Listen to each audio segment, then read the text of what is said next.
Hello student, आज की important session में आप सभी का स्वागत है।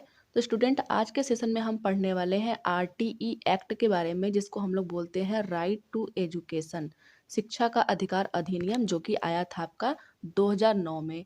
ये केवीएस के लिए काफ़ी इम्पोर्टेंट होने वाला है, क्योंकि इस टॉपिक से 1 से 2 क्वेश्चन पूछने ही जाने वाले हैं।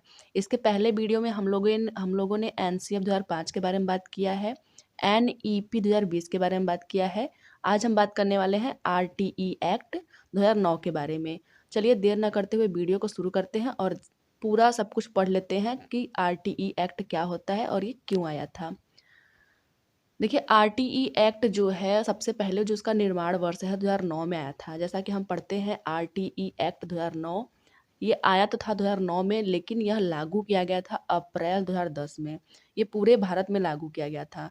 देखिए, जैसे आरटीआई जब एक्ट आया था, आरटीआई जिसको हम लोग बोलते हैं राइट टू इन्फॉर्मेशन, जब वो आया हुआ था तो वो जम्मू कश्मीर में लागू नहीं था, बाकी राज्यों में वो लागू था। तो वैसे ही जब आरटीई एक्ट आया हुआ था तो ये संपूर्ण भारत में लागू हुआ था, जम्मू कश्मीर को लेकर के। तो पहला हमारा क्वेश्चन यही बन जाता है कि यह कब आया था, इसका निर्माण वर्ष कौन सा है। तो हम लोग बोलेंगे 2009 में है, तो फिर बोलेंगे लागू कब हुआ, तो अप्रैल 2010 में लागू हुआ था यह, और संपूर्ण भारत में लागू हुआ था। आगे देख लेते हैं हम लोग, इसके इतिहास के बारे में बात करते हैं। देखिए, दिसंबर 2002 में अनुच्छेद 21A, जिसको भाग 3 में है, उसमें 86वां संविधान संशोधन कर करके 6 से 14 वर्ष के बच्चों के लिए निःशुल्क और अनिवार्य शिक्षा देने की बात कही गई थी। वो उनका मौलिक अधिकार है। देखिए, हम जानते हैं जो हमारा आर्टिकल 21 है, वो कहता है प्राण और दैहिक स्वतंत्रता के बारे में। तो उसी के अंतर्गत ये बोला गया था कि 6 से लेकर 14 वर्ष के जो बच्चे होते हैं, उनके लिए निःशुल्क और अनिवार्य शिक्षा उपलब्ध कराना हर राज्य का, केंद्र का दायित्व होगा। तो हमारा अगला क्वेश्चन बनता है किस अनुच्छेद के द्वारा, तो हम लोग बोलेंगे अनुच्छेद 21A। कौन सा संविधान संशोधन हुआ था, तो 86वां संविधान संशोधन हुआ था। और कितने वर्ष के बच्चों के लिए, तो वो हुआ था 6 से लेकर 14 वर्ष के बच्चों के लिए। देखिए, एग्जाम में कभी कभी ये होता है, कभी अनुच्छेद पूछ देता है, कभी कौन सा संशोधन हुआ था, और कभी इस ऑप्शन को देता है कि 6 से 12 वर्ष या फिर 6 से 13। तो हमें याद करना है कि 6 से 14 वर्ष के बच्चों के लिए ये था। आगे देख लेते हैं। देखिए, इसमें कहा गया था कि जो निःशुल्क और अनिवार्य शिक्षा है, वह एक कानूनी प्रावधान है। इसमें क्या होना चाहिए कि हर एक इलाके में, प्रत्येक इलाके में एक स्कूल का प्रावधान होना चाहिए। प्रत्येक इलाके में एक स्कूल होना चाहिए। और 6 से 14 वर्ष के जो आयु के बच्चे हैं, उन्हें हम नौकरी में नहीं रख सकते हैं, मतलब किसी ढाबे पे इत्यादि पे काम नहीं करवा सकते हैं। देखिए, हर इलाके में स्कूल होना चाहिए। इसका क्या मतलब है, हम बात करते हैं प्राइमरी स्कूल की, जो कि 1 से लेकर 5 तक होता है, तो वो आपको हर 1 किलोमीटर के अंतर पे आपको देखने को मिल जाता है। वहीं अगर हम लोग मिडिल स्कूल की बात करते हैं, 6 से लेकर 8 तक के स्कूल की बात करते हैं, तो आपको हर 3 किलोमीटर की दूरी पे यह देखने को मिल जाता है। चलिए आगे बात करते हैं हम लोग, पॉइंट कुछ देख लेते हैं। आरटीई 2009 के अनुसार प्राथमिक कक्षाओं में छात्र एवं शिक्षक का जो अनुपात होना चाहिए, वो 30:1 होना चाहिए, 30:1 होना चाहिए। वहीं अगर हम लोग बात करें उच्च प्राथमिक स्तर की, तो वह आपका होगा 35:1 का। ये हमें ध्यान देना है, 35:1 का वहाँ होता है। और वहीं अगर बात कर लें कि शिक्षक के लिए 1 सप्ताह में न्यूनतम 45 घंटे पढ़ाना होता है। 1 सप्ताह में मतलब 7 दिन में शिक्षक 45 घंटे तक उसको पढ़ाना पड़ेगा। आगे देख लेते हैं, आरटीई 2009 के अनुसार क्या कहा गया था, प्राथमिक स्तर पे न्यूनतम शैक्षणिक घंटे और कार्य दिवस 800 घंटे, और आपका कार्य दिवस कितना होगा, 200 कार्य दिवस होगा।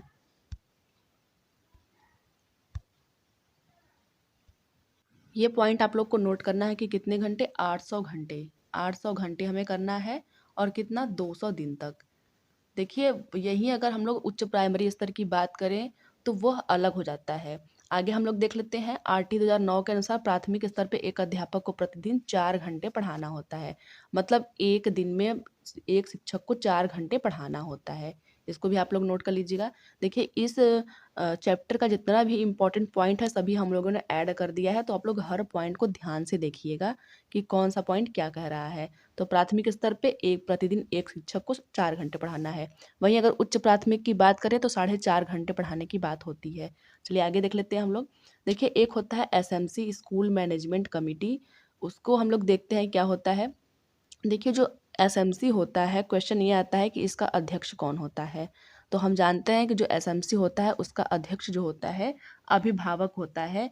जो बच्चे को जो पेरेंट्स होते हैं वही होते हैं इसके अध्यक्ष।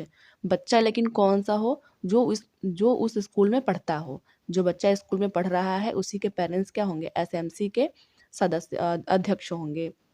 इसमें कुल मिला के 16 सदस्य होते हैं। हम लोग ये ध्यान रखेंगे कि एसएमसी में कितने सदस्य होते हैं, 16 सदस्य होते हैं। आगे देख लेते हैं। आरटीई 2009 के अनुसार उच्च प्राथमिक स्तर पे कक्षा 6 से लेके 8, हम लोग उच्च प्राथमिक स्तर किसको कहते हैं, कक्षा 6 से लेके 8 तक को कहते हैं। उसमें जो शिक्षक और छात्र का अनुपात है, मैंने पहले ही बताया कि 35 संबंधे 1 होता है। 35 छात्र पे 1 शिक्षक। वहीं अगर प्राइमरी की बात करें तो वहाँ क्या था, 30 संबंधे 1 था आप लोगों का, 30 संबंधे 1। वहीं अगर हम लोग उच्च प्राथमिक स्तर के कार्य दिवस और घंटे की बात करते हैं तो उच्च प्राथमिक स्तर पे हमें 1000 घंटे और कितना, 220 दिन, हमें 1000 घंटे और 220 दिन देना है। वहीं हम लोगों ने प्राथमिक स्तर पे क्या पढ़ा था, हमने पढ़ा था प्राथमिक स्तर पे 800 घंटे और 200 दिन।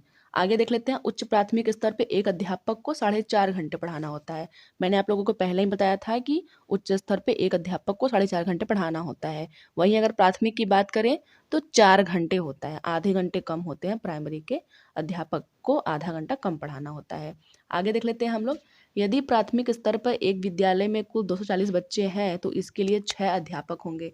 देखिए आप लोग इसको नोट कर लीजिए। वैसे तो हम जानते हैं कि 30 बच्चे जो होते हैं उस पे एक अध्यापक होता है, लेकिन यहाँ पे कहा गया है कि अगर 240 बच्चे हैं, मतलब अगर 200 से ऊपर के बच्चे हैं तो हम लोग उनके लिए 6 अध्यापक रखेंगे।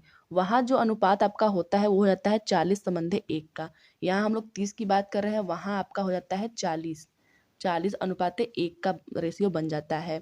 तो अगर 40 स्टूडेंट को एक शिक्षक पढ़ा रहा है तो वैसे ही 40 स्टूडेंट को अगर 6 शिक्षक पढ़ाएंगे तो ये हो जाएंगे आपके 240 स्टूडेंट। तो उसी तरह से 240 बच्चों को 6 अध्यापक पढ़ाएंगे। और जो अनुपात होता है, देखिए यहाँ लिखा है 200 से अधिक होने पर विद्यार्थी और शिक्षक का अनुपात 40 संबंधी 1 हो जाता है।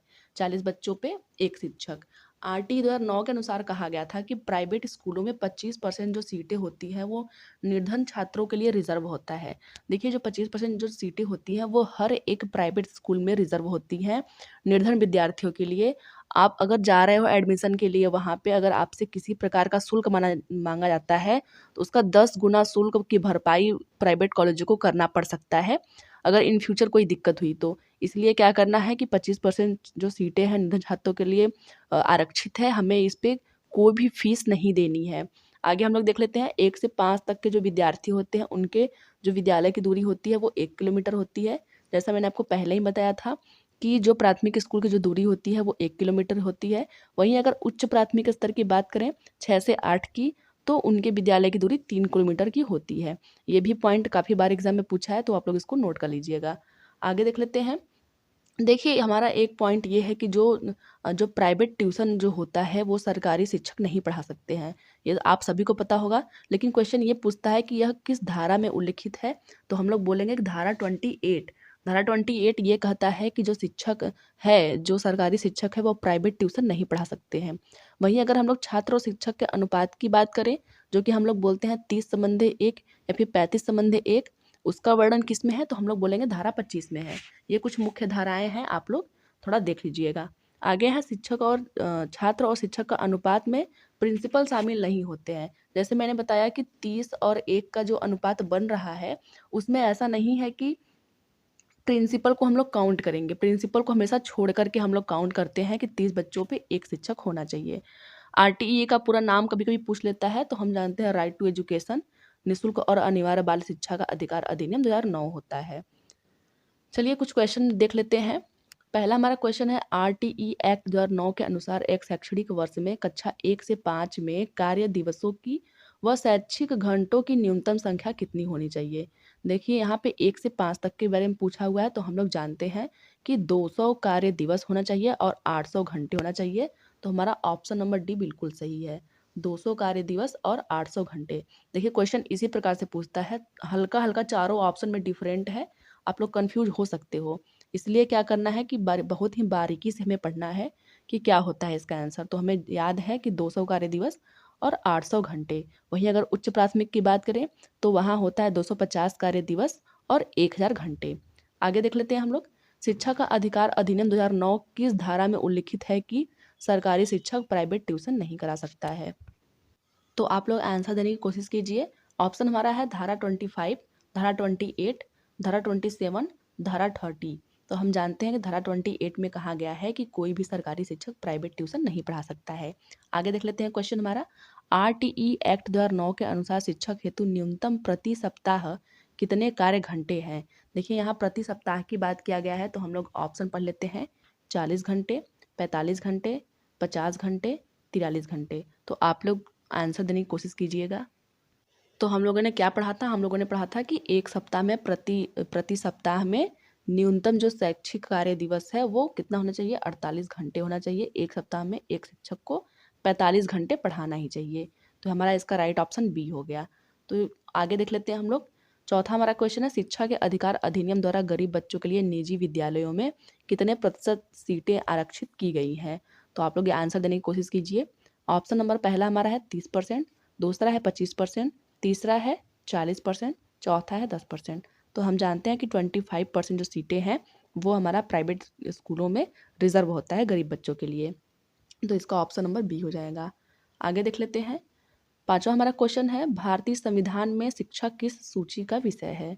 तो देख लेते हैं हम लोग ऑप्शन। संघ सूची का, राज्य सूची का, समवर्ती सूची का, अवशिष्ट सूची का। तो देखिए अवशिष्ट सूची तो कोई होती ही नहीं है। हमारी 3 सूचियाँ होती हैं, संघ सूची, राज्य सूची और समवर्ती सूची। तो पहले क्या था कि जो शिक्षा था वो राज्य सूची का विषय था, लेकिन 42वां संविधान संशोधन 1976 में, 42वां संविधान संशोधन ये आपसे पूछ सकता है, 1976 में हुआ था। तो इसके बाद क्या हुआ था कि जो शिक्षा है उसको समवर्ती सूची में डाल दिया गया था। तो हमारा ऑप्शन नंबर सी बिल्कुल सही है। समवर्ती सूची में डालने से अभिप्राय क्या है? देखिए जो समवर्ती जो सूची होती है उस पे केंद्र और राज्य दोनों ही कानून बना सकते हैं, इसलिए शिक्षा को समवर्ती सूची में डाला गया था ताकि इस पे केंद्र और राज्य दोनों ही कानून बना सके। तो ये तो था आज का वीडियो। वीडियो आपको कैसा लगा ज़रूर बताइएगा। मिलते हैं किसी और वीडियो में, तब तक के लिए धन्यवाद।